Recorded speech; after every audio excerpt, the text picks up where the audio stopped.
अस्सलाम वालेकुम रहमतुल्लाहि बरकातहू। प्यारे बच्चों, आप लोग इस्तकबाल है अफसीर एकेडमी पर।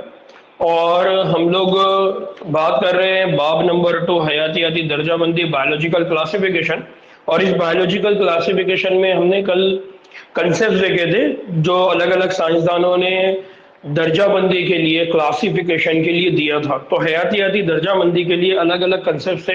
उसमें अरस्तु था, अरस्तु ने शक्ल की बुनियाद पर, मॉर्फोलॉजी की बुनियाद पर कंसेप्ट दिया था। उनके बाद कार्लिनियस आए थे, उन्होंने दर्जाबंदी के दो किंगडम दिए थे, दो खानदान की बात किए थे, एक एनिमेलिया और एक प्लांटी।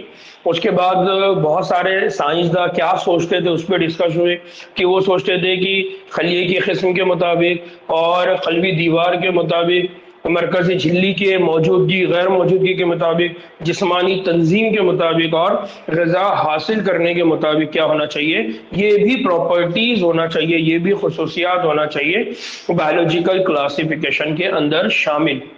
क्योंकि जानदारों के अंदर इस लेवल पे, इस सतह पर, इन खसूसियात के अंदर भी हमको क्या देखने को मिलता है, फर्क देखने को मिलता है।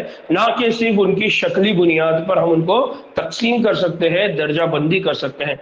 तो उसके बाद ये हुआ कि विट्टेकर आए, विट्टेकर ने पूरा अपना नजरिया पेश किया, उन्होंने फिर दर्जाबंदी की।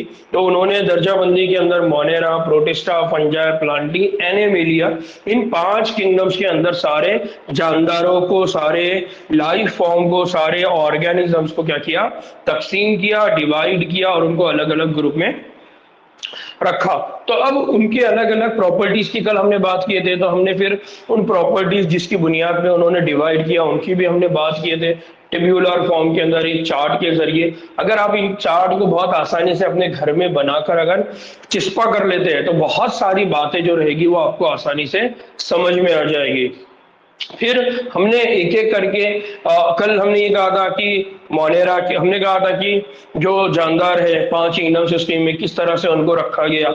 तो हमने उसमें एग्जांपल देते थे, जैसे फंजाई की बात करें तो उसकी जो सेल वॉल होती है वो काइटिन से बनी होती है। ग्रीन प्लांट्स की बात करें तो वो सेल्यूलोज से बनी होती है। इसका मतलब क्या होता है कि खलवी दीवार के अंदर भी फर्क है, इसलिए फिर उन्होंने आगे चल के उनको क्या किया, तकसीम किया। इसी तरह से सियानो बैक्टीरिया की हमने बात किए थे, क्लाइमाइडोमोनास की बात किए थे, यूग्लिनॉइड्स की बात किए थे, है ना। ये सारे कल हमने मिसालें देखी है, ठीक है। उसके बाद फिर हमने इनको टेब्यूलर फॉर्म में इनके डेफिनेशंस देखे।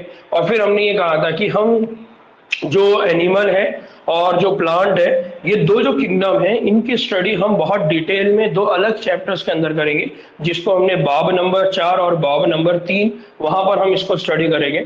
अलबत्ता मोनेरा, किंगडम प्रोटिस्टा और किंगडम फंजाई, उसकी स्टडी हम इस सबक में कर रहे हैं। तो कल हमने किंगडम मोनेरा देखा था, किंगडम मोनेरा के बाद हमने किंगडम प्रोटिस्टा देखा था। तो किंगडम मोनेरा के भी अंदर हमने बहुत सारी तरतीब देखी थी, जैसा आर्चो बैक्टीरिया, यू बैक्टीरिया, और उसी के साथ फिर हमने लास्ट वहां पर दूसरा और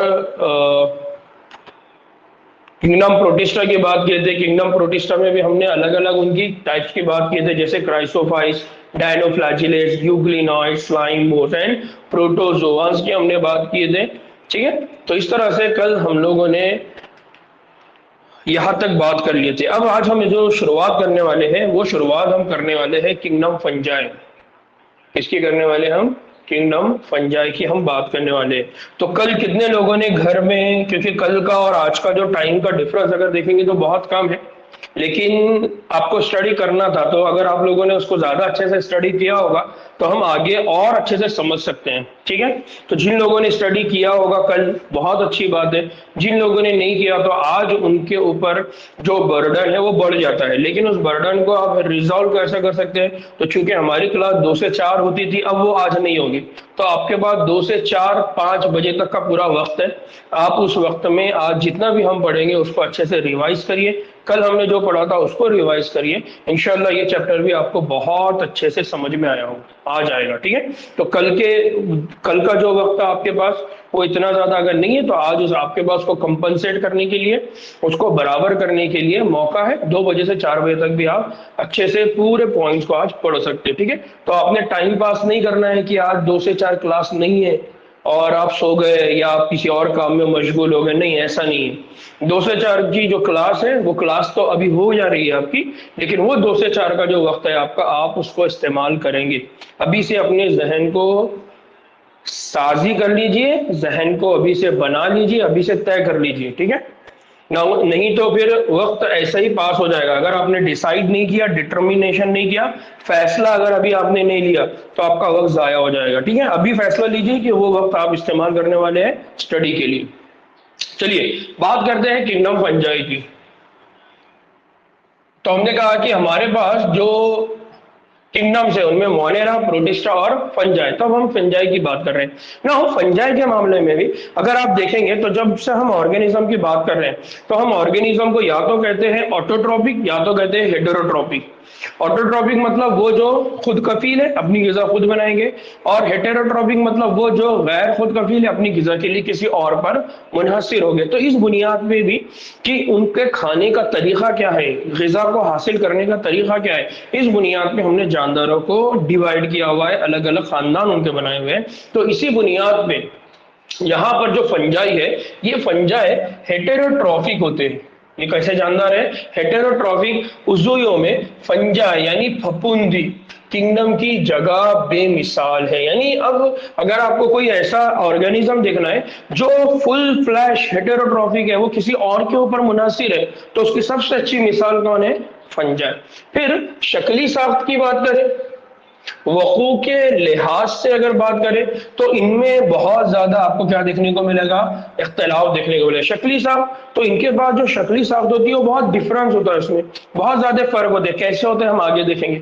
वकू के एतबार से देखें, रहने की जगह के एतबार से, सर्वाइव करने के एतबार से देखें, जो जगह पे वो रहते हैं वो भी बहुत डाइवर्स है, बहुत अलग अलग है, उसमें भी बहुत ज्यादा आपको क्या देखने को मिलेगा?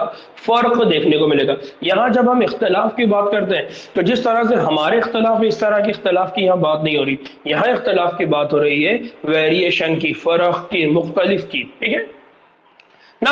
आपने अक्सर सुना होगा फफूंद वाली रोटी, यानी ऐसी रोटी जिसके ऊपर क्या आ जाते हैं? फफूंद। और अक्सर इस तरह के हम देखते हैं जो ब्रेड है, ब्रेड के ऊपर फफूंद है, या हमारी बहुत दिन की रोटी रखी हुई है तो उसके ऊपर फफूंद। तो इस तरह की ग्रीन पैचेस, हरे कलर के पैचेस उसमें आ जाते हैं। इसी तरह से सड़े हुए फलों पर भी आपने क्या देखा होगा? फंजाई को देखा होगा। आम मशरूम, आमतौर पे मशरूम, या जिसको हम क्या कहते हैं? कुकुरमुता। क्या कहते हैं हम उसको? कुकुरमुता। ये भी कौन है? फंजाई। अक्सर आप लोगों ने बचपन में देखा होगा कि ऐसी जगह जहां पर कीचड़ रहता है, मड रहता है, और वहां पर अक्सर हमको क्या देखने को मिलती है? छोटी छोटी, जिनको हम झोपड़ियां। तो वो बेसिकली कुकुरमुता, वो मशरूम, वो भी किसकी एग्जाम्पल है? वो भी किसकी मिसाल है? फंजाई। फिर सरसों के पत्तों की अगर बात करें तो सरसों के पत्तों पर आपको क्या दिखाई देंगे? सफेद धब्बे। ये जो सफेद धब्बे होते हैं ये तुफेली फंगस के होते हैं। तुफेली फंगस मतलब ऐसे फंगस जो उस सरसों के पत्तों के अंदर जाके अपनी जिंदगी गुजारते हैं, जिनको हम क्या कहते हैं? तुफेली। के लिए हम बार बार इंग्लिश में जो वर्ड यूज कर रहे हैं, मैं बार बार उसको एक्सप्लेन कर रहा हूं ताकि वो आपको हमेशा याद रहे। तुफेली मतलब पैरासिटिक, तुफेली मतलब पैरासिटिक। कल भी मैंने कहा था पैरासाइट, ठीक है। तो तुफेली फंगस की वजह से होते हैं। कुछ यककल्बी फंजाई भी है, कुछ खलवा या फंजाई ऐसे है जो यककल्बी, उसकी मिसाल है ईस्ट, उसकी मिसाल है ईस्ट। तो ये कहा देखने को मिलेगा? ये डबल रोटी। या अभी हाँ, एक चीज और है कि ये जो सिंगल यानी यककल्बी फंजाई है जिसकी मिसाल हम ईस्ट की बात कर रहे हैं, इसको डबल रोटी बनाने में या इसको बियर बनाने में, शराब बनाने में क्या करते हैं? वाइन बनाने में यूज करते हैं। अक्सर हम देखते हैं कि अब आप लोगों में से वो लोग जो औरंगाबाद से है उनको बहुत अच्छे से मालूम है कि हमारे पास जो नान बनता है उस नान के अंदर भी हम क्या खाते हैं? ईस्ट। इसी तरह से जो पाव बनते हैं हमारे पास, वो भी उसमें भी क्या डाला जाता है? ईस्ट, ठीक है। तो इस तरह से वो सारी चीजें जहां पर आपको पफीनेस होती है फूड के अंदर, क्रंची नहीं, क्रंची में थोड़ा डिफरेंस होता है। जब पफ्फी होते हैं उसके अंदर हमको क्या देखने को मिलता है? इस ढोकला है उसमें भी, तो ठीक है। तो वहां पर ये सिंगल यानी यककल्बी फंजाई का क्या करते हैं? इस्तेमाल करते हैं, ठीक है। बहुत अच्छा। खमीर भी हम उसको कहते हैं, आमतौर पर हम उसको क्या कहते हैं? हमारे पास खमीर भी कहते हैं, ठीक है। दिगर फंजाई, दिगर फंजाई पौधों और जानवरों में क्या करते हैं? बीमारियां पैदा करते हैं। मिसाल के तौर पर अगर गेहूं के अंदर बात करें तो गेहूं के अंदर रस्ट पिक्सीनिया, ये आप आगे चल के, मैंने इससे पहले भी कहा कि जब हम एक पूरा चैप्टर पढ़ने वाले हैं जहां पर हम बीमारियों की बात करेंगे, ठीक है, प्लांट्स के अंदर, एनिमल्स के अंदर, तो वहां पर हम ये रस्ट पुक्सीनिया, ये बीमारी को भी पढ़ेंगे कि वजह से होता है। यानी ये जो आपको दिख रहा है, ये जो रस्ट यानी जंग की तरह दिखाई दे रहा है, ठीक है। इसी तरह से कुछ एंटीबायोटिक्स, कुछ फंजाई होते हैं जिनसे हम एंटीबायोटिक्स, जिसको क्या कहा जाता है, जिद्दे हयात हासिल करने का क्या होता है, जरिया, जैसे पेनिसिलियम, अगर आप देखेंगे तो यहां पर मैंने लिखा हुआ है thanks to penicillium he will come home, कि जब फर्स्ट वर्ल्ड वॉर हुआ और उस वर्ल्ड वॉर के अंदर बहुत सारे जो फौजी गए थे उनको बीमारी हो गई थी, उस बीमारी से बचाने के लिए उनको क्या दिया गया था, पेनिसिलिन एंटीबायोटिक्स दिया गया था, इसलिए यहाँ पर लिखा हुआ है कि ही विल कम बैक, ठीक है। तो पेनिसिलिन की दरियाफ्त इस तरह से हुई थी, पेनिसिलियम क्राइसोजिनम ना। फंजाई जो होते हैं ये हवा में, पानी में, मिट्टी में और जानवरों और पौधों पर गर्ज हर जगह पाए जाते हैं। अगर फंजाई की बात करें तो ये आपको हर जगह दिखाई देंगे। नमू के लिए इनको क्या चाहिए, इनकी जो नमू है, इनकी जो ग्रोथ है, इनकी जो अफजाइश है, इनके जो सर्वाइवल है, उसके लिए क्या चाहिए, तो उसके लिए उनको चाहिए गर्म और मरतूब जगह। क्या चाहिए उनको, गर्म और मरतूब जगह चाहिए, जहां पर ये क्या करेंगे, अपनी ग्रोथ करेंगे, जहां पर इनकी पैदाइश होंगी, जहां पर ये सरवाइव करेंगे। इसी देखिए कि जो ऐसे लोग जो बहुत ज्यादा बॉडी में पसीना वगैरह या डस्ट, मिट्टी वगैरह, और उनके वहां टेम्परेचर, उनको आप देखेंगे कि फंजाई की ज्यादा शिकायतें होती है, बीमारी होती है। फिर यहाँ पर ये पूछा गया है कि कभी आपने सोचा है कि खाने को क्यों रेफ्रिजरेटर में रखते हैं, तो खाने को रेफ्रिजरेटर में इसलिए रखा जाता है ताकि उनको बैक्टीरिया या फंगस के इन्फेक्शन से, यानी बैक्टीरिया की और फंगस की ग्रोथ होने से वहां पर क्या कर सके, बचाया जा सके। इसलिए हम उनको क्या करते हैं, रेफ्रिजरेटर में, फ्रीज में उनको रखते हैं ना।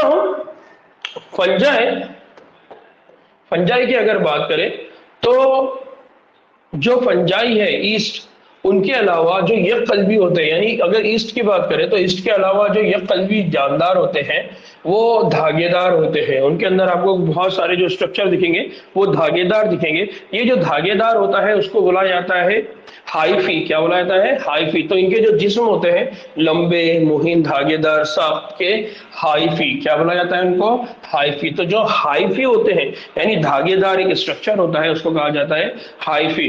हाइफा के नेटवर्क को, और बहुत सारे अगर हाइफी जुड़ते हैं यानी बहुत सारे धागे अगर जुड़ जाते हैं तो हम उसको क्या कहते हैं, गुच्छा। इसी तरह से बहुत सारे धागे हैं, सिंगल है, उनको हम हाइफी कह रहे हैं। और जब बहुत सारे हाइफी एक जगह आ जाते हैं तब वो बनाते हैं माइसीलियम। क्या बना देते हैं वो, माइसीलियम। फिर कुछ हाइफा टिब्यूल्स, कुछ क्या बनाते हैं, हाइफा टिब्यूल्स का तसलसल होते हैं जो मल्टी न्यूक्लिएटेड साइटोप्लाज्म, इनके पास क्या होता है, मल्टी न्यूक्लिएट साइटोप्लाज्म भरे होते हैं। यानी यहाँ पर कुछ हाइफा इनमें से ऐसे होते हैं जिनके अंदर क्या होता है, मल्टी न्यूक्लिएटेड होते हैं। यानी वो जो ट्यूब लाइक स्ट्रक्चर होता है उसके अंदर आपको एक से ज्यादा न्यूक्लियाई या न्यूक्लियस देखने को मिलेगा, एक से ज्यादा मरकजा देखने को मिलेगा, एक से ज्यादा डीएनए स्टोर देखने को मिलेगा। उन्हें कोइनोसाइट क्या कहा जाता है, उन्हें कोइनोसाइटिक हाइफा। क्या कहा जाता है उनको, कोइनोसाइटिक हाइफा। तो ये बहुत इंपॉर्टेंट है, इसको याद रखिए। कोइनोसाइटिक का मतलब क्या होता है, कोइनोसाइटिक हाइफा का मतलब ये होता है कि आपके पास सिंगल सेल है, एक खलिया है, और उस एक खलिए के अंदर क्या है, मैनी न्यूक्लियस या मल्टीपल न्यूक्लियस या एक से ज्यादा मरकज है, तब उस कंडीशन को कहा जाता है कोइनोसाइटिक। क्या कहा जाता है इसको, कोइनोसाइटिक। नाउ इसी तरह से अगर दिगर फंजाई की बात करें तो कुछ फंजाई ऐसे भी होते हैं जिनमें जो हाइफा होता है उस हाइफा के अंदर आपको क्या देखने को मिलता है, क्रॉस वॉल। क्या देखने को मिलता है, क्रॉस वॉल, एक बीच में दीवार देखने को मिलती है। उस क्रॉस वॉल को कहा जाता है सेप्टा। क्या कहा जाता है उसको, सेप्टा। तो आप देखिए यहाँ पर ये जो फंजाई है, इन फंजाई के ये खलिए हैं और इनके बीच में ना क्रॉस वॉल है। ये जो क्रॉस वॉल है, इस क्रॉस वॉल को क्या कहा गया, सेप्टा। और इस क्रॉस वॉल की वजह से यहाँ पर देखिए सेल, एक एक सेल के अंदर एक एक सेल के अंदर एक एक न्यूक्लियस है। तो इस तरह की जब कंडीशन होती है तो इस कंडीशन को कहा जाता है सेप्टेड हाइफी, और जो कोइनोसाइटिक वाली कंडीशन में हमने कहा था उसको कहा जाता है नॉन सेप्टेड हाइफी। तो जो फंजाई होते हैं उन फंजाई को दो और ग्रुप में डिवाइड कर सकते हैं, सेप्टेड, नॉन सेप्टेड। सेप्टेड का मतलब ये है जिनके बीच में वॉल होगी, क्रॉस वॉल होगी, उनके दरमियान दीवार होगी जिसकी वजह से न्यूक्लियस या वो खलिए सेपरेट होगी। और नॉन सेपरेट मतलब वहां पर जहां पर बीच में कोई दीवार नहीं है, सारे न्यूक्लियस एक जगह एक ही सेल के अंदर मौजूद है। फिर फंजाई की जो खलवी दीवार है वो काइटिन, फंजाई की जो खलवी दीवार है वो काइटिन और पॉलीसेकेराइड किससे बनी हुई है, पॉलीसेकेराइड की बनी हुई है। तो इनकी जो दीवार है, जो खलवी दीवार है, वो खलवी दीवार एक तो काइटिन से बनी हुई है, दूसरा किससे बनी हुई है, पॉलीसेकेराइड। तो ये बहुत इंपॉर्टेंट है बच्चों, इसको आपको याद रखना है कि जो फंजाई है, इन फंजाई की जो खलवी दीवार है, ये खलवी दीवार किस मटेरियल से बनी हुई है, काइटिन। किससे बनी हुई है, काइटिन। दूसरा, इस काइटिन को कहा जाता है पॉलीसेकेराइड। इसी काइटिन को आगे चल के क्या कहते हैं हम, तो पॉलीसेकेराइड। तो इसमें कुछ पॉलीसेकेराइड मटेरियल्स भी होते हैं। हम आगे चल के और इनको यही बातों को थोड़ा और रिवाइज करेंगे अलग अंदाज में। तो उम्मीद रहेगी कि आपको यहाँ जितनी बातें हमने पढ़ी है वहां पर और ज्यादा क्लियर होगी, और ज्यादा समझ में आएगी। जैसा मैं बार बार आपको कह रहा हूँ कि कुछ पॉइंट्स ऐसे हैं जो हर सबक के अंदर किसी ना किसी तरह से रिपीट हुए हैं। तो हमको समझना पड़ेगा कि नीट के अंदर ऐसा कितना सिलेबस है जो रिपीटेड है, यानी उसको अगर आपने एक बार पढ़ लिया तो आपको अब दूसरी चैप्टर में उसको पढ़ने की जरूरत नहीं है। यानी आप आपका वक्त वहां बचा सकते हैं। अगर आप वहां पर अपना वक्त बचा लेते हैं इसका मतलब आप दूसरे बहुत सारे पॉइंट्स को क्या करेंगे, लर्न करेंगे, समझने की कोशिश करेंगे। ठीक है, यहां पर किसी को कोई डाउट है?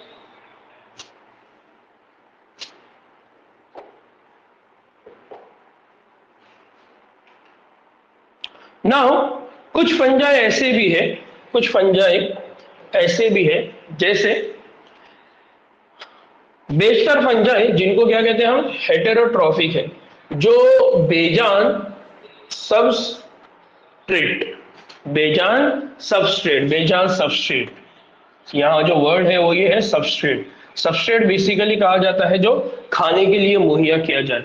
तो बेजान सबस्ट्रेट से नामियाती मादों को जज्ब करते हैं, यानी ये क्या करते हैं, जो भी बेजान है, लकड़ी है, पत्ते हैं, कोई जानदार है, ये सब बेजान है, उनसे वो क्या हासिल करेंगे, नामियाती यानी ऑर्गेनिक, ऑर्गेनिक मटेरियल को वो क्या करेंगे, वहां से हासिल करेंगे। जैसा जैसे आपका प्रोटीन है, ग्लूकोज है, कार्बोहाइड्रेट्स है, लिपिड्स है, ये ऑर्गेनिक मटेरियल को क्या करेंगे, वहां से हासिल करते हैं। लिहाजा इनको दूसरे लफ्ज में क्या कहा जाता है, सेप्रोफाइट्स। इनको क्या कहा जाता है, सेप्रोफाइट्स। तो कुछ हेटेरोट्रॉफिक होते हैं, कुछ सेप्रोफाइट्स होते हैं जो सड़ी गली चीजों के ऊपर अपनी लाइफ सरवाइव करते हैं, और जो सड़ी गली चीजें हैं उनसे वो ऑर्गेनिक मटेरियल हासिल करते हैं, इसलिए उनको सेप्रोफाइट्स भी कहते हैं। फिर वो जो अपनी ग़िज़ा जानदार पौधों या जानवरों से हासिल करते हैं उन्हें पैरासाइट कहते हैं, या उनको क्या कहते हैं, तूफेलिए।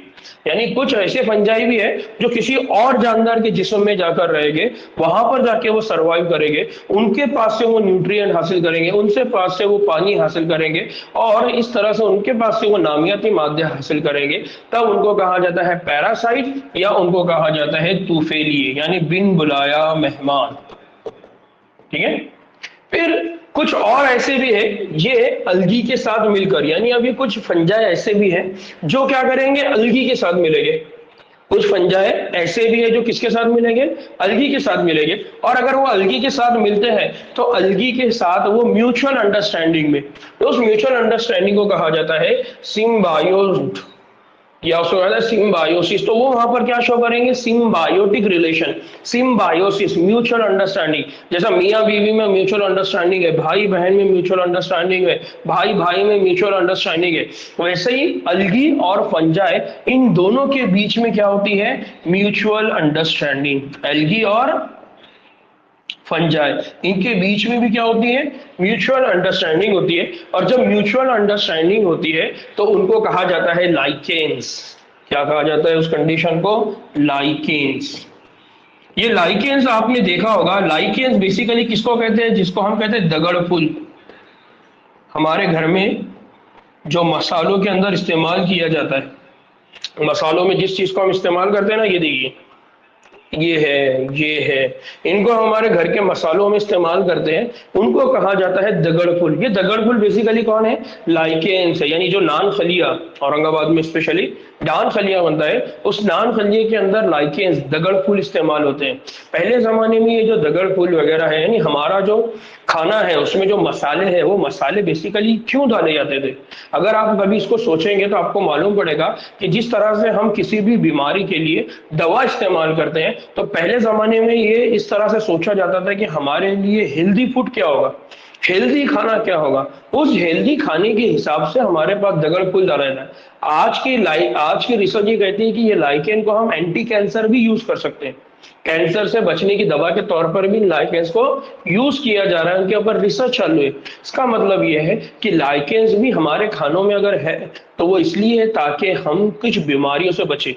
लेकिन चूंकि हमारा जबान का टेस्ट, मजा, इसके चक्कर में या इसकी बुनियाद पर हमने बहुत सारे मेडिसिनल प्रॉपर्टी हमारे खानों की क्या कर दी है? खो दी है।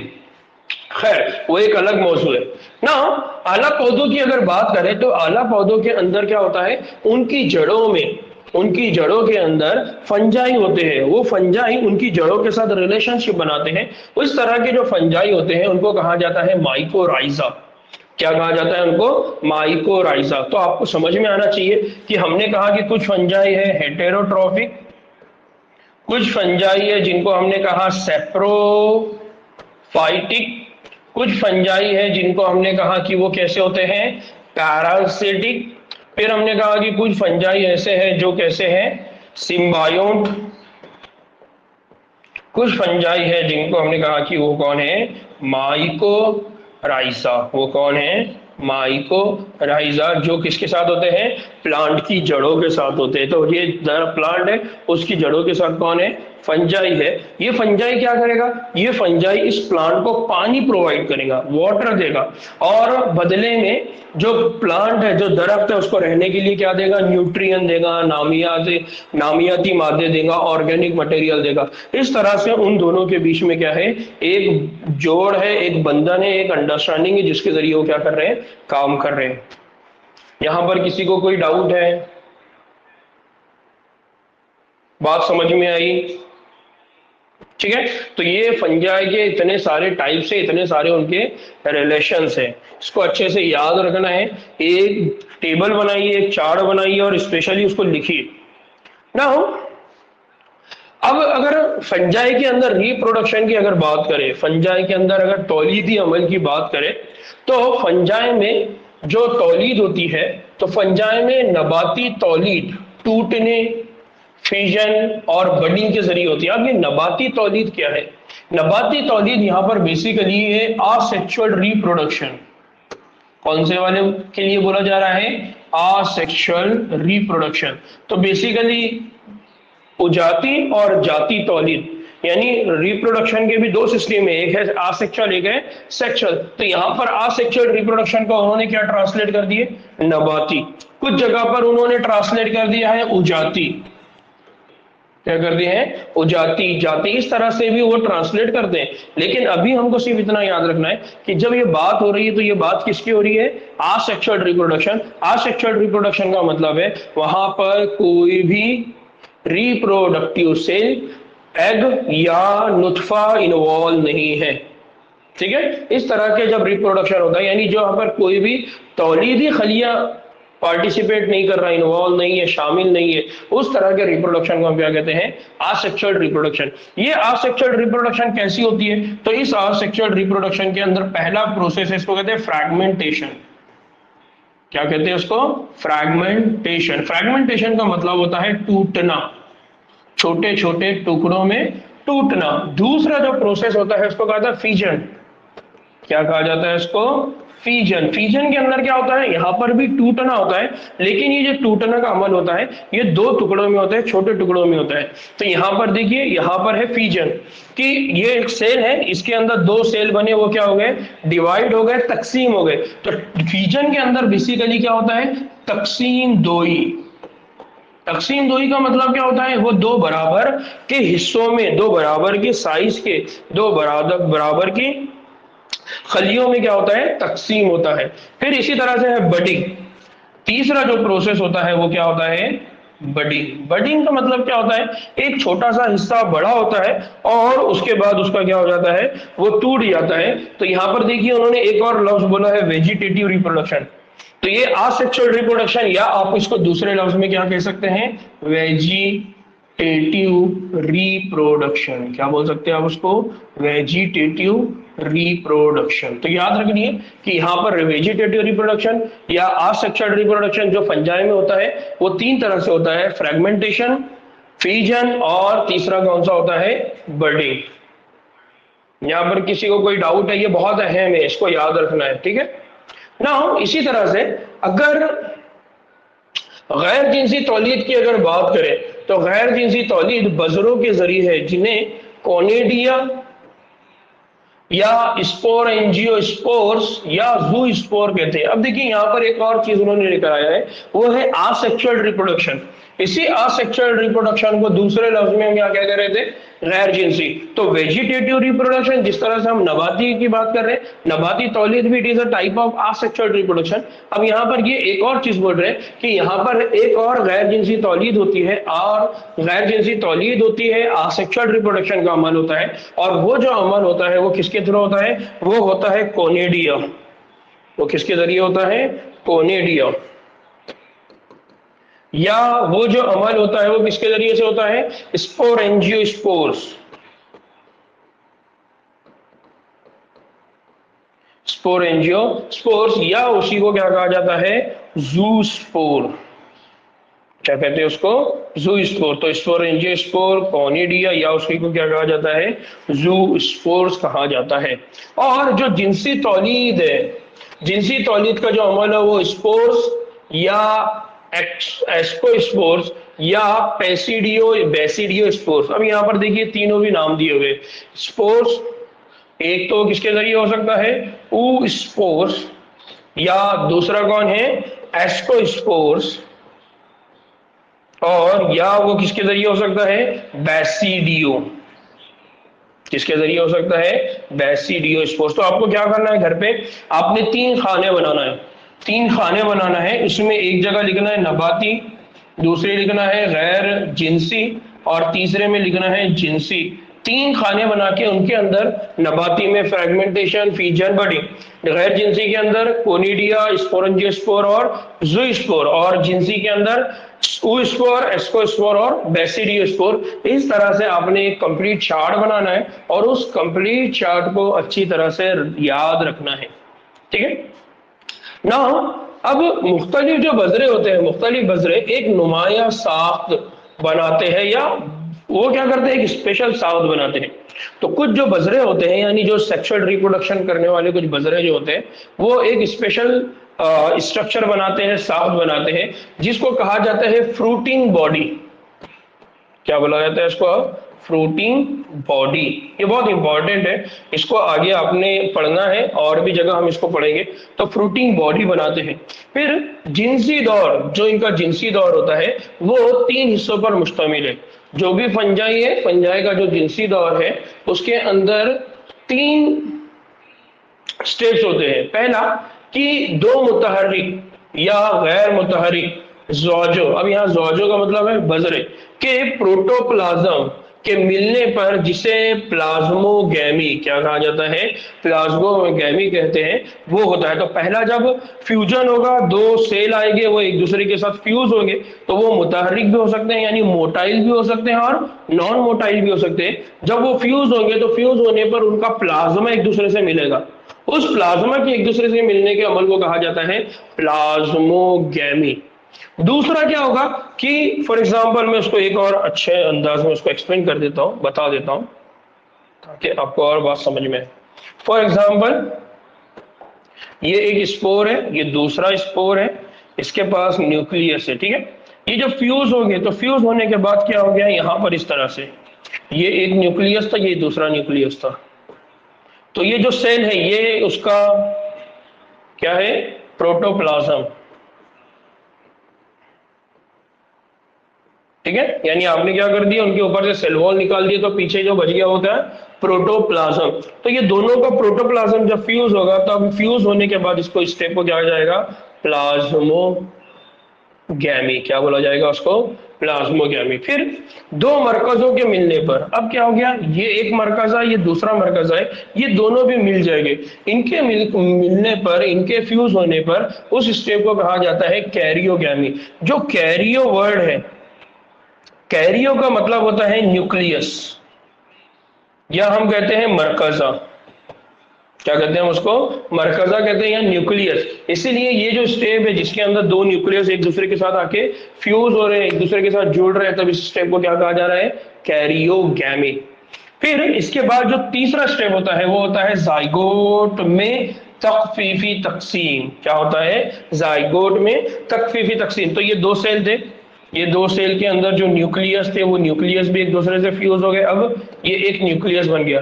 फिर ये न्यूक्लियस जब बनेगा तो इस न्यूक्लियस के अंदर दो डीएनए, तब हम इसको कहेंगे कि ये कंडीशन कौन सी हो गई, जाइगोट। अब इस जाइगोट के अंदर क्या स्टार्ट होगा, तकफीफी तकसीम। तकफीफी तकसीम का मतलब होता है मियोसिस। क्या स्टार्ट होगा इसमें, तकफीफी तकसीम। क्या स्टार्ट होगा इसमें, तख्फीफी तकसीम यानी मियोसिस। और इस मियोसिस की वजह से क्या बनेंगे, हैप्लॉइड बजरे।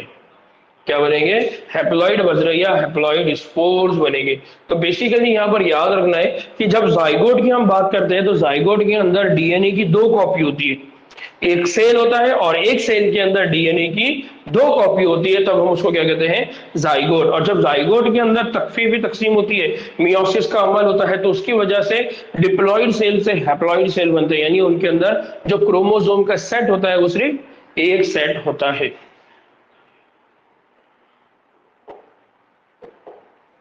ठीक,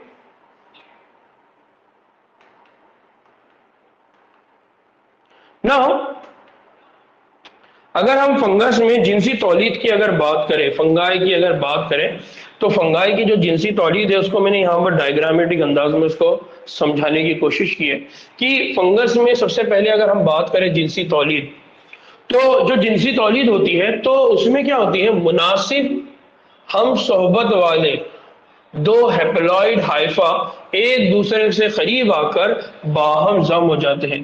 तो दो इक्वल हो गए और वो दो हाइफी जो हो गए वो एक दूसरे के करीब आएंगे और उसके बाद वो क्या हो जाएंगे, फ्यूज हो जाएंगे। तो यहाँ पर क्या हुआ, एक हैप्लॉइड ये है, दूसरा हैप्लॉइड ये है, ये दोनों भी एक दूसरे के करीब आए और एक दूसरे के करीब आने के बाद वो क्या हो गए, फ्यूज हो गए। ठीक है ना। कुछ जो फंजाई है जिसमें दो हैप्लॉइड खलियों के मिलने पर फौरन बाद ही डिप्लॉइड खलिया यानी 2n बन जाता है, लेकिन दीगर फंजाई में कुछ ऐसे फंजाई भी होते हैं जिसमें एस्कोमाइसीड्स, दूसरा बेसिडियोमाइसीड्स में एक दरमियानी वक्फा जिसको कहा जाता है डाइकैरियोटिक हालत, जहां पर n+n यानी दो मरकजे फी खलिया, एक ही मरकजा है बट उसमें कितने खलिए हैं, दो खलिए होते हैं। एक कंडीशन इस तरह से भी आती है, तो इस कंडीशन में उसको क्या कहा जाता है, इस हालत को कहा जाता है डाइकैरियन। क्या कहा जाता है इसको, डाइकैरियन। और हैयत को फंगस की डाइकैरियोफाइट, क्या कहा जाता है उस हैयत को, डाइकैरियोफेज।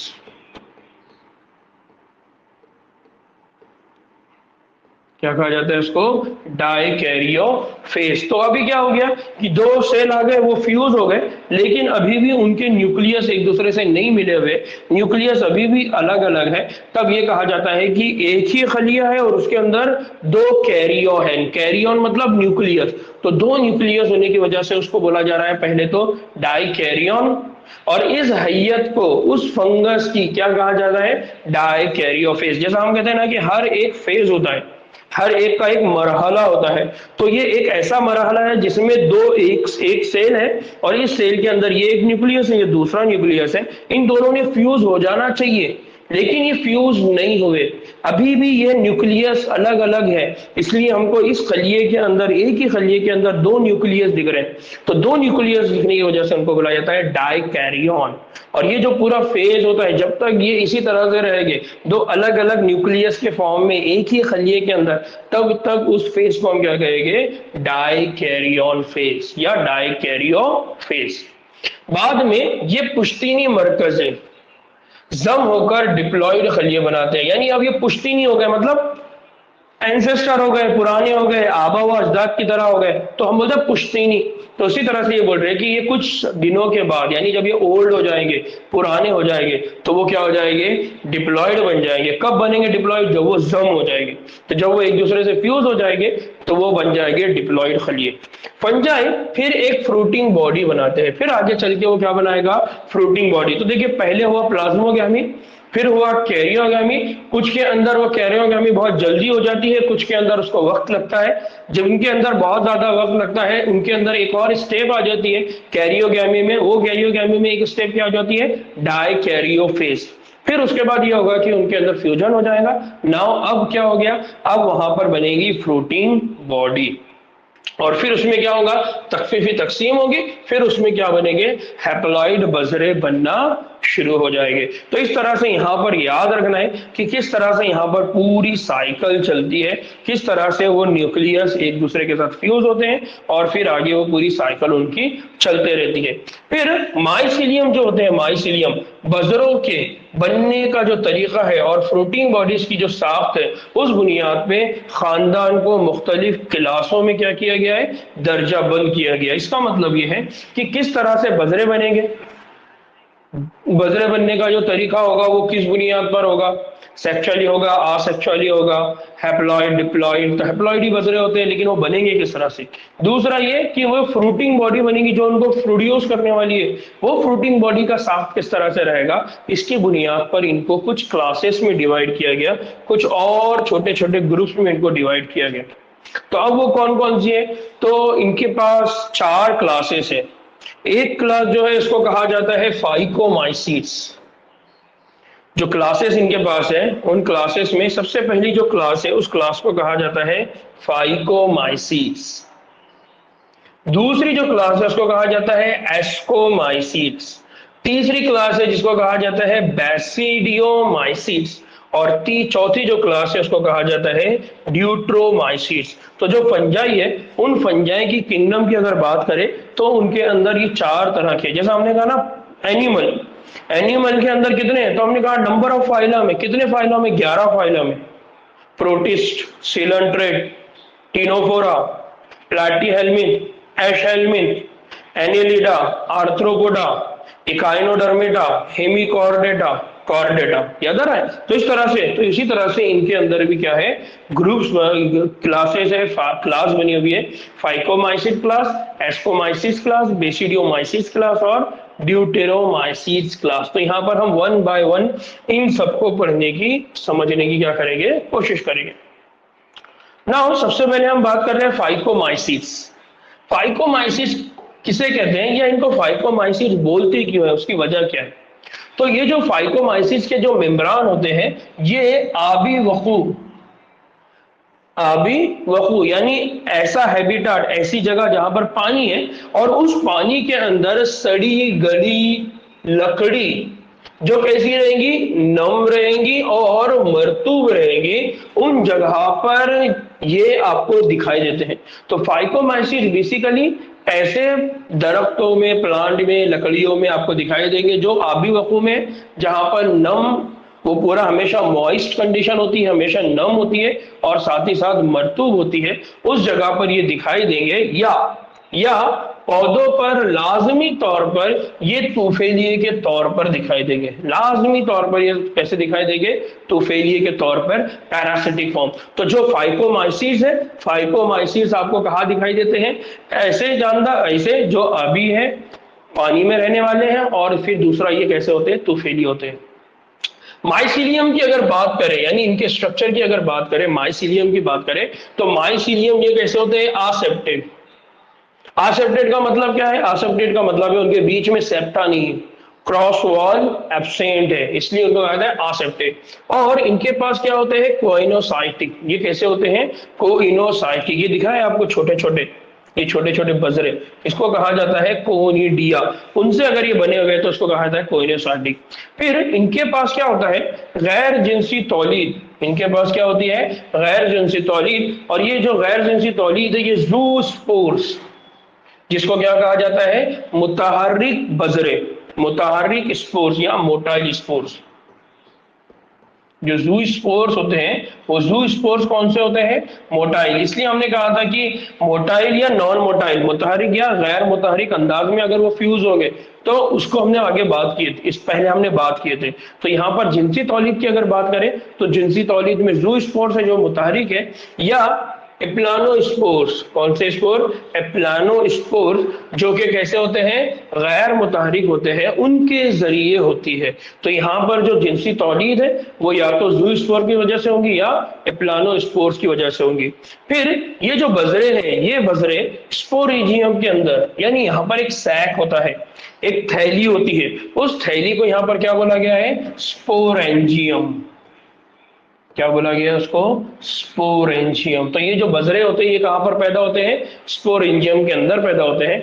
फिर जो जाइगोस्पोर है, दो ज़ौजों के जम होने से या फ्यूज होने से बनता है। इसका मतलब क्या है, अगर दो ज़ूस्पोर जाके फ्यूज हो गए, ये एक है ये एक है, तो उसकी वजह से क्या बनेगा, उसकी वजह से जो बनेगा उसको आप क्या बोलेंगे, जाइगोट। यानी जाइगोट बोलने के बजाय आप उसको क्या कह रहे हैं, जाइगोस्पोर। जाइगोट बोलने के बजाय आप उसको क्या बोल रहे हैं, जाइगोस्पोर। जैसा हमने कहा कि अगर दो स्पोर्स, दो बजरे अगर फ्यूज होते हैं तो जो नेक्स्ट स्टेज आती है वो जाइगोट आती है, और जाइगोट के बाद क्या बनता है, फ्रूटिंग बॉडी। तो यहां पर जाइगोट बोलने के बजाय वो क्या बोल रहे हैं, जाइगोस्पोर्स। तो उसके बाद क्या होगा, फिर वहां पर क्या बनेगी, फ्रूटिंग बॉडी बनेगी। फिर ये ज़ौजे जो होते हैं साख्त के एतबार से हम शक्ल होते हैं। ये जितने भी ज़ौजे होंगे, ये अगर आप इनको देखेंगे तो इनकी जो शक्लें है वो एक जैसी होंगी। अब जब एक शक्लों वाले ज़ौजे एक दूसरे के साथ फ्यूज होंगे तो उस कंडीशन में उनको कहा जाता है आइसोगैमस। तब उनको क्या कहा जाता है, आइसोगैमस। या फिर इनके अंदर कुछ शक्लें अलग अलग भी होती है, और जब ये अलग अलग शक्लों वाले एक दूसरे से फ्यूज होंगे, एक दूसरे के साथ आके मिलेंगे, तो उनके मिलने पर उसको क्या होता है, एन आइसोगैमस या ऊगैमस। क्या कहा जाता है इसको, एन आइसोगैमस, या उसको क्या कहा जाता है, ऊगैमस। तो यहाँ दो वर्ड याद रखना है, एक है आइसोगैमस, एक है आइसोगैमस, दूसरा कौन है, एन आइसो, एन आइसोगैमस। ठीक है, आइसोगैमस और एन आइसोगैमस। फिर यहां पर इनकी कुछ मिसालें हैं, जैसे म्यूकर, जिसे म्यूकर। फिर इसी तरह से राइजोपस, ये दिख रहा है आपको ब्रेड के ऊपर, ये दिख रहा है म्यूकर, ये है राइजोपस, ये है म्यूकर, जो आपको कहां पर दिखते हैं, डबल रोटी पे दिखते हैं। और एल्ब्यूगो, एल्ब्यूगो जो सरसों पर उगने वाले तुफेली जानवर है। तो ये एल्ब्यूगो है जो सरसों के पत्तों के ऊपर उगते हैं, वहां पर ये तुफेली के तौर पे रहते हैं। यहाँ पर किसी को कोई डाउट, कोई बात है जो नहीं समझ आई, तो यहाँ पर याद रखना है, आपने क्या करना है, इस पूरे टॉपिक को छोटे छोटे टॉपिक्स में, छोटी छोटी हेडिंग्स में डिवाइड करना है। जैसा ये कि इनकी रहने की जगह, फिर रहने की जगह में भी कि ये तुफेलिए है या ये सिम्बायोंट है या ये माइकोराइजा है, या किस तरह की इनकी लाइफ है। फिर इसी तरह से इनके पास जो माइसिलियम बनता है वो कैसा है, फिर इनकी तौलीद जिनसी है या नॉन गैर जिनसी है। इस तरह से आपने क्या करना है, छोटे छोटे पॉइंट्स अगर बनाना है। अगर आप इनको छोटे छोटे पॉइंट्स में डिवाइड करेंगे तो आपको बहुत सारे कंसेप्ट क्या होंगे, क्लियर होंगे। ये म्यूकर बेटा, ये जो म्यूकर है, ये म्यूकर कहाँ होता है, ये म्यूकर भी हमको कहाँ देखने को मिलते हैं, जो रोटी वगैरह होती है उसके ऊपर हमको ये देखने को मिलते हैं ना। इसकी बहुत सारी एग्जांपल है जो पूछी जाती है, उसमें से है सेप्रोलिगेनिया, राइजोपस, म्यूकर, एल्ब्यूगो और पाइथियम। ये कुछ एग्जाम्पल एक्स्ट्रा है जिनको आपने याद रखना है, एग्जाम पॉइंट ऑफ व्यू से ये बहुत इंपॉर्टेंट है ना। उसके बाद हम बात कर रहे हैं एस्कोमाइसिस। उसके बाद हम किसकी बात कर रहे हैं, एस्कोमाइसिस। जो एस्कोमाइसीड होते हैं, तो आम जबान में अगर इनकी बात करें तो आम जबान में एस्कोमाइसीड किसको कहते हैं? तो आम जबान में इसे कहा जाता है थैली फंजाई, या ऐसे फंजाई जो थैली नुमा साख्त के अंदर रहते हैं। ये जो होते हैं अक्सर कसीर खलवी होते हैं। ये जो होते हैं ये अक्सर कैसे होते हैं? कसीर खलवी, यानी ये मल्टी सेलुलर होते हैं। फिर जैसे पेनिसिलियम, इसकी एक एग्जांपल है पेनिसिलियम, या ये बहुत कम, अभी देखिए बहुत इंपॉर्टेंट चीज है कि ये जो एस्कोमाइसीड्स हैं, इसका एक पॉइंट आपको याद रखना है, वो क्या है कि एस्कोमाइसीड्स में यक खलवी और कसीर खलवी, ये दोनों भी है। अब अक्सर कैसे हैं? कसीर खलवी। अक्सर कैसे हैं? कसीर खलवी। और दूसरी बात हो रही है कि इनमें से बहुत कम, या हम दूसरे लफ्ज में कह सकते हैं सिर्फ कुछ फंजाई, या दूसरे इंग्लिश में अगर कहा जाता है फ्यू, और अगर कसीर में कहा जाता है मोस्ट, तो most of them are multi cellular और few of them are unicellular और यकल्वी होते हैं। और उसकी मिसाल कौन है? उसकी मिसाल है सैकरोमाइसिस। तो यूनिसेलुलर की मिसाल यहाँ कौन है? सैकरोमाइसिस। और मल्टी सेलुलर की मिसाल कौन है? जो पेनिसिलियम। कौन है? पेनिसिलियम। तो आपने क्या करना है बच्चों, इनका एक चार्ट और इनका एग्जाम्पल अच्छे से याद रखना है, क्योंकि एस्कोमाइसिस ये बहुत ज्यादा देखने को मिलते हैं और ये फेवरेट है सबकी स्टडी का। ठीक है ना? ये कैसे होते हैं? ये सेप्रोफिटिक होते हैं, अभी हमने कहा सेप्रोफिटिक होते हैं। इनके रहने का तरीका क्या होता है? फिर ये डीकम्पोजर्स है, ये कुछ और चीजों को, सड़े गली चीजों का इस्तेमाल करके अपनी जिंदगी गुजारेंगे। इसी तरह से ये तूफेलिए है, यानी ये किसी और की जिंदगी में जाके रहेंगे। और इसी तरह से ये कोप्रोफिलस, एक कोप्रोफिलस क्या होता है? गोबर पर उगने वाले, यानी कुछ ऐसे भी होते हैं जो गोबर के ऊपर भी अपनी ग्रोथ करते हैं।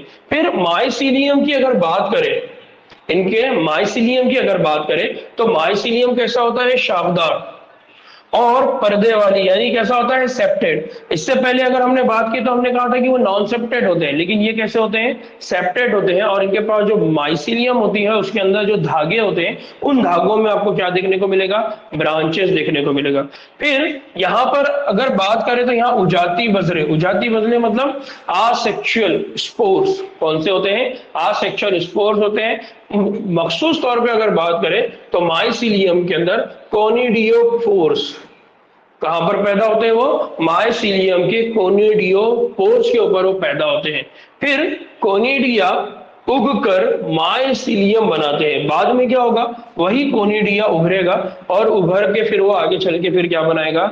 एक माइसीलियम बनाएगा। माइसीलियम मतलब बहुत सारे धागे बनेंगे, बहुत सारे हाइफी बनेंगे, और उन हाइफी से फिर आगे एक माइसीलिया बनेगा। फिर इसी तरह से अगर जाति बजरों की बात करें, यानी सेक्सुअल रिप्रोडक्शन की अगर बात करें, तो वहां पर कौन होते हैं? एस्कोस्पोर। कौन होते हैं इनके पास? एस्कोस्पोर। तो सेक्सुअल रिप्रोडक्शन के लिए, जाति तौलीद के लिए इनके पास कौन है? एस्कोस्पोर। और अजाति तौलीद की अगर बात करें तो उनके पास कौन है? कोनोडियोस्पोर। कौन है? कोनोडियोफोर। कोनोडियोफोर। ठीक है। फिर ये जो होते हैं एस्कोस्पोर, ये थैली नुमा साख्त, जिसको क्या कहा जाता है? एस्कस। इसी वजह से इनका नाम क्या बना हुआ है? एस्कोमाइसीड। यानी ये जो थैली है, ये थैली कौन है? एस्कस। एस्कस के अंदर क्या होते हैं? ये बनते हैं। फिर ये एस्काई, क्या बोला जाता है इसको? एस्काई या एसाई, मुख्तलिफ फ्रूटिंग बॉडीज, आगे चल के वो क्या बनाएंगे? मुख्तलिफ फ्रूटिंग बॉडीज, जिसको क्या कहा जाता है? एस्कोस्पोर्स में मुरक्किब होते हैं। बाद में क्या होगा? वो फ्रूटिंग बॉडी बनाएगा और उन फ्रूटिंग बॉडी को क्या बोला जाता है? एस्कोस्पोर्स बोला जाता है, जहां से फिर उनके आगे क्या होगा? जनरेशन होगी, वो नए बनेंगे। कुछ मिसालें इनकी क्या है? तो इनकी एक मिसाल है एस्परजिलस। एक एग्जाम्पल कौन है? एस्परजिलस। फिर इसी तरह से क्लेविसेप्स, एक और एग्जांपल क्या है, क्लेविसेप्स। फिर इसी तरह से एक एग्जांपल है न्यूरोस्पोरा। ये मिसालें हैं, इनको आपने याद रखना है। एस्परजिलस, ये ग्रीन कलर की, काली कलर की, डिफरेंट टाइप की फंजाई होती है। क्लेविसेप्स, ये भी आपको देखने को मिलेंगे राउंड राउंड शेप के। इसी तरह से न्यूरोस्पोरा होता है। फिर जीनी और बायोकेमिकल तहकीक यानी जेनेटिक और बायोकेमिकल इन्वेस्टिगेशन के लिए न्यूरोस्पोरो का बेहद इस्तेमाल होता है। यानी जो भी रिसर्च हम करेंगे उस रिसर्च के अंदर किसका इस्तेमाल किया जाता है, मेनली न्यूरोस्पोरा का इस्तेमाल होता है। कुछ मेम्ब्रान जैसे मोरेल्स और ट्रोफिल्स, कुछ ऐसे हैं जिनको कहा जाता है मोरेल्स और ट्रोफिल्स, इनको क्या किया जाता है, खूरदुनी और लिज्जत बख्श समझे जाते हैं। तो कुछ इनमें से ऐसे भी होते हैं जिनको हम फ्रूट के तौर पे इस्तेमाल करते हैं, हम खाने के लिए इस्तेमाल करते हैं, जैसे ट्रफल्स एंड मोरल्स। इनको हम हमारे ग़िज़ाई अजनास के तौर पे क्या करते हैं, इस्तेमाल करते हैं, खाते हैं। ठीक है, तो ये एक ग्रुप था जो कौन सा था, एस्कोमाइसीस। नाउ उसकी मिसाल क्या है, उसकी मिसालें देखिए, यहाँ पर ईस्ट है, स्पर्जिलस है, पेनिसिलियम है, न्यूरोस्पोरा है और पिज़्ज़ा है। तो मेन जो याद रखना है आपको, न्यूरोस्पोरा याद रखना है, और इनको दूसरा नाम क्या दिया जाता है, सैक फंजाई कहा जाता है। ठीक है, नाउ बच्चों इसमें और दो क्लास है, वो दो क्लास को फिर हम जो दूसरी हमारी आज की क्लास होने वाली है उसमें पढ़ेंगे, क्योंकि मुझको निकलना है और ये सारी चीजें वाइंड अप करने में तकरीबन 5 से 6 मिनट लग जाएंगे। ठीक है, चलिए दुआ में याद रखिए। इंशाल्लाह जो नेक्स्ट क्लास होंगी वो कितने बजे होंगी,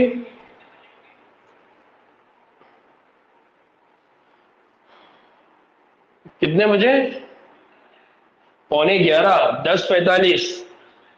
ठीक है, चलिए दुआओं में याद रखिए। इंशाल्लाह फिर हमारी आज और मुलाकात होती, तब तक के 1 घंटे 1.5 घंटे का आपके पास टाइम है, फुर्सत अगर है दूसरा कोई और